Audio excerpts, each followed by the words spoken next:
ಮತ್ತೊಂದು ಸ್ವರೂಪಕ್ಕೆ ಬಿಜೆಪಿಯ ರಾಜ್ಯಾಧ್ಯಕ್ಷರ ಬದಲಾವಣೆ ವಿಚಾರ ತಿರ್ಕೊಳ್ತಾ ಇದೆ. ಈಗಾಗಲೇ ಹಿರಿಯ ನಾಯಕರೆಲ್ಲರೂ ಕೂಡ ದೆಹಲಿಗೆ ಹೋಗಿ ಬಂದಿದ್ದಾರೆ. ಇದು ಬಿಜೆಪಿ ಮನೆಯ ಕತೆ. ಬಿಜೆಪಿಯ ರಾಷ್ಟ್ರೀಯ ಅಧ್ಯಕ್ಷ ಜೆ.ಪಿ. ನಡ್ಡಾರ್ ಮೇಲೆ ಈಗ ಒತ್ತಡವನ್ನು ಹೇರಲಾಗ್ತಾ ಇದೆ.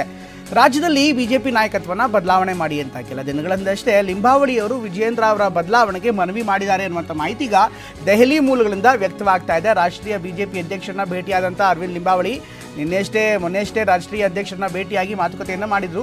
ದೆಹಲಿಯಲ್ಲಿ ನಡ್ಡಾ ಅವರನ್ನು ಭೇಟಿ ಮಾಡಿ ಸಾಕಷ್ಟು ವಿಚಾರವನ್ನು ಪ್ರಸ್ತಾಪ ಮಾಡಿದ್ದಾರೆ. ಬಿಜೆಪಿ ಅಧ್ಯಕ್ಷರ ಸ್ಥಾನ ಬದಲಾವಣೆಗೆ ಲಿಂಬಾವಳಿ ಒತ್ತಾಯವನ್ನು ಮಾಡಿದ್ದಾರೆ ಅನ್ನುವಂಥ ಮಾಹಿತಿ ಲಭ್ಯವಾಗ್ತಾ ಇದೆ. ನಡ್ಡಾ ಬಳಿ ವಿಜಯೇಂದ್ರ ಬದಲಾವಣೆ ಮಾಡುವಂತೆ ಮನವಿಯನ್ನು ಮಾಡಿದ್ದಾರೆ. ಸಾಕಷ್ಟು ಡೆವಲಪ್ಮೆಂಟ್ಗಳಾಗ್ತಾ ಇದೆ. ಅದಕ್ಕೆ ರಾಜಕೀಯದ ಪ್ರಸ್ತುತ ವಿವರಣೆಯನ್ನು ಕೂಡ ಕೊಟ್ಟಿದ್ದಾರೆ.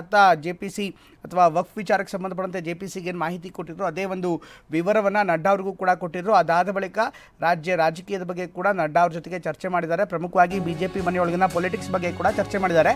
ಯಾವ ಕಾರಣಕ್ಕೋಸ್ಕರ ಬದಲಾಯಿಸಬೇಕು ನಾಯಕತ್ವ ಅಂದರೆ ರಾಜ್ಯದಲ್ಲಿ ಕುಟುಂಬ ರಾಜಕಾರಣ ಒಳ್ಳೆಯದಲ್ಲ, ಎಲ್ಲರೂ ಕೂಡ ಒಟ್ಟಾಗಿ ಕರೆದೊಯ್ಯುವಲ್ಲಿ ವಿಜಯೇಂದ್ರ ವಿಫಲವಾಗಿದ್ದಾರೆ ಅಂತ ಈಗ ನಡ್ಡಾ ಬಳಿಯವರು ದೂರನ್ನು ಕೊಟ್ಟಿದ್ದಾರೆ. ಈಗಾಗಲೇ ವಿಜಯೇಂದ್ರ ವಿರುದ್ಧ ಹಲವಾರು ಕೇಸ್ಗಳಿವೆ ಅನ್ನುವಂಥ ಮಾತನ್ನು ಕೂಡ ಅವರು ನೇರವಾಗಿ ಹೇಳ್ತಾ ಇದ್ದಾರೆ. ಹಾಗೆಯೇ ಈ ಹಿನ್ನೆಲೆಯಲ್ಲಿ ಕಾಂಗ್ರೆಸ್ ವಿರುದ್ಧದ ಹೋರಾಟಕ್ಕೆ ಹಿಂದೇಟು ಹಾಕಲಾಗ್ತಾ ಇದೆ. ಎಲ್ಲ ವಿವರಗಳನ್ನು ಅವರು ಕಲೆ ಹಾಕಿದ್ದಾರೆ. ಜೊತೆಗೆ ವಿಜಯೇಂದ್ರ ಹಿಂದೇಟು ಹಾಕ್ತಾ ಇದ್ದಾರೆ ಅಂತ ಅವ್ರ ವಿರುದ್ಧ ಲಿಂಬಾವಳಿ ನೇರವಾಗಿ ನಡ್ಡಾ ಬಳಿನೇ ಹೇಳಿದ್ದಾರೆ.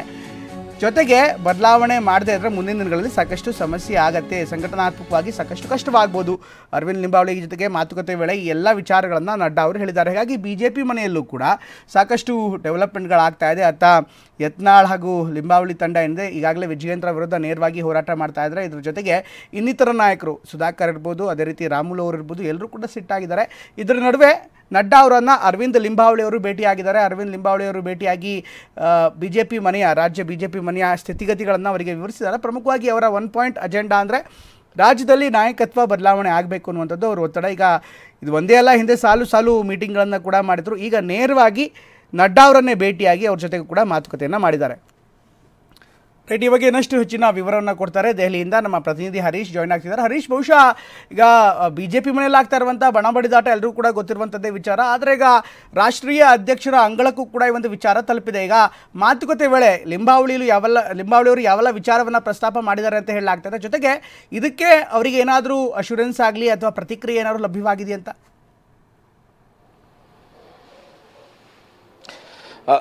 ಪ್ರಮೋದ್, ಇನ್ನೇನು ಕೆಲವೇ ದಿನಗಳಲ್ಲಿ ಬಿಜೆಪಿ ರಾಜ್ಯಾಧ್ಯಕ್ಷ ಸ್ಥಾನಕ್ಕೆ ಚುನಾವಣೆ ನಡೀತಾ ಇದೆ. ಕೇಂದ್ರದಿಂದ ವೀಕ್ಷಕರುಗಳು ಕೂಡ ಬರ್ತಾರೆ, ಚುನಾವಣಾ ಅಧಿಕಾರಿಗಳು ಬರ್ತಾರೆ. ಇನ್ನೇನು ಚುನಾವಣೆ ನಡಿಬೇಕಾಗಿದೆ. ಇದರ ಮಧ್ಯೆ ವಿಜಯೇಂದ್ರ ಯಾವುದೇ ಕಾರಣಕ್ಕೂ ಕೂಡ ರಾಜ್ಯಾಧ್ಯಕ್ಷರಾಗಿ ಮುಂದುವರಿಬಾರದು ಅನ್ನುವಂತಹ ನಿಟ್ಟಿನಲ್ಲಿ ಯತ್ನಾಳ್ ಟೀಮ್ ಹೋರಾಟವನ್ನು ನಡೆಸ್ತಾ ಇದೆ. ವಕ್ಫ್ ನೆಪದಲ್ಲಿ ಇಷ್ಟು ದಿವಸಗಳ ಕಾಲ ಹೋರಾಟ ನಡೆಸಿದಂಥ ಯತ್ನಾಳ್ ಟೀಮ್ನ ಸದಸ್ಯರಾಗಿರ್ತಕ್ಕಂತಹ ಅರವಿಂದ್ ಲಿಂಬಾವಳಿ ಅವರು ನೇರವಾಗಿ ಜೆ.ಪಿ. ನಡ್ಡಾ ಅವರನ್ನ ದೆಹಲಿಗೆ ಬಂದು ಭೇಟಿಯಾಗಿ ಹೋಗಿರುವಂತಹದ್ದು. ಸುದೀರ್ಘವಾಗಿ ಅರ್ಧ ಗಂಟೆಗಳಿಗೂ ಹೆಚ್ಚು ಕಾಲ ಮಾತಾಡಿದ್ದಾರೆ. ಯಾಕೆ ವಿಜಯೇಂದ್ರ ಅವರನ್ನ ಮುಂದುವರಿಸಬಾರದು ಅನ್ನೋದಕ್ಕೆ ಒಂದಷ್ಟು ಕಾರಣಗಳನ್ನು ಕೂಡ ಜೆ.ಪಿ. ನಡ್ಡಾ ಅವರ ಮುಂದೆ ಇಟ್ಟಿರುವಂತಹದ್ದು.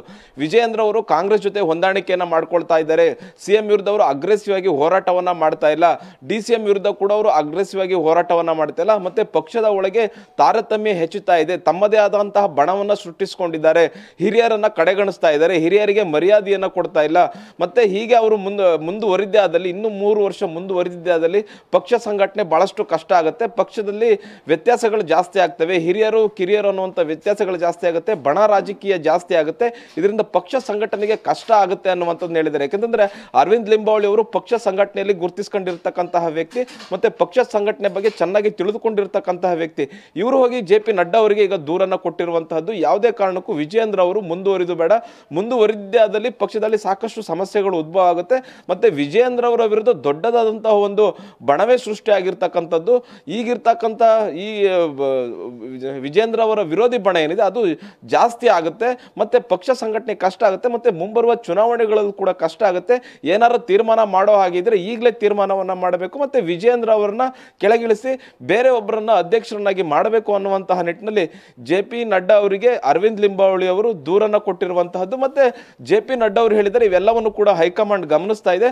ಹೈಕಮಾಂಡ್ ಸೂಕ್ತ ಸಮಯದಲ್ಲಿ ನಿರ್ಧಾರವನ್ನು ತೆಗೆದುಕೊಳ್ಳುತ್ತೆ ಅನ್ನುವಂತಹ ಅನ್ನುವಂತಹ ಭರವಸೆಯನ್ನು ಕೂಡ ಅರವಿಂದ್ ಲಿಂಬಾವಳಿ ಅವರಿಗೆ ಕೊಟ್ಟಿದ್ದಾರೆ. ಮುಖ್ಯವಾಗಿ ಕಳೆದ 2-3 ವಾರಗಳ ಹಿಂದೆ ಇದೇ ವಕ್ಫ್ ನೆಪವನ್ನ ಇಟ್ಕೊಂಡು ಯತ್ನಾಳ್ ಟೀಮ್ ದೆಹಲಿಗೆ ಬಂದಿತ್ತು, ಹೈಕಮಾಂಡ್ ನಾಯಕರನ್ನ ಭೇಟಿಗೆ ಪ್ರಯತ್ನವನ್ನ ಮಾಡಿತ್ತು, ಸಂಘಟಿತವಾಗಿ ಭೇಟಿ ಮಾಡಬೇಕು ಅನ್ನುವಂಥ ಪ್ರಯತ್ನವನ್ನು ಮಾಡಿದ್ರು, ಅದು ಸಾಧ್ಯ ಆಗಿರಲಿಲ್ಲ. ಆದರೆ ಅರವಿಂದ್ ಲಿಂಬಾವಳಿ ಅವರಿಗೆ ಟೈಮ್ ಕೊಟ್ಟಿರ್ತಕ್ಕಂಥದ್ದು JP ನಡ್ಡಾ ಅವರು ಆಶ್ಚರ್ಯ ತಂದಿದೆ. ಮತ್ತೆ ಮುಖ್ಯವಾಗಿ ಇದೊಂದು ರೀತಿ ವಿಜೇಂದ್ರ ಅವರಿಗೆ ಹಿನ್ನಡೆ ಅನ್ನುವಂಥ ನಿಟ್ಟಿನಲ್ಲೇ ಲೆಕ್ಕಾಚಾರಗಳನ್ನು ಹಾಕಲಾಗ್ತಿದೆ.